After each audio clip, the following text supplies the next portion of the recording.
Nataka wananchi mjue kwamba we are in a global economic meltdown. Mimi nimekuwa Marekani juzi. Items I was buying for $70, nimenunua na $200. Things are not good worldwide. What we are going through is not a Kenyan problem. Sometimes usipotembea, when you don't, na tuache siasa ya propaganda, because this is our country and we want our country to succeed.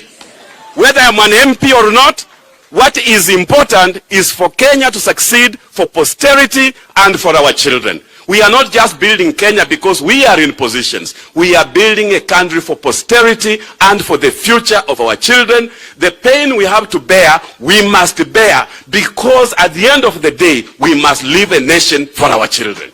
That is the truth. And this does not apply to political parties. This is about Kenyans. We do not want our airport auctioned. We don't want our ports auctioned. The recklessness of the past must be corrected now, or it will hound us forever.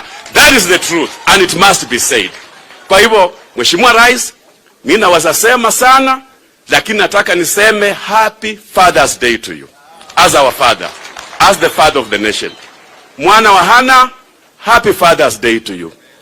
Now, fathers ambao muko hapa, Happy Father's Day to all of you, including our bishop. That is my message ambayo nataka niache hapa. Wale ambao mmekuwa mnasema tumenunuliwa, His Excellency is here, na sio yule mlikuwa mnajua zamani. Siku hizi hatoangi sana, ndio huyo hapa.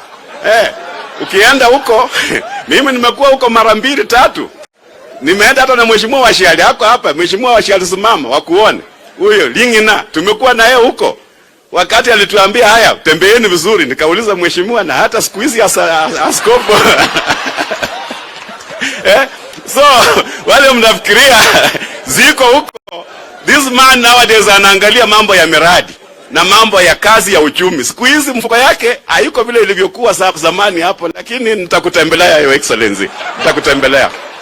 Na finally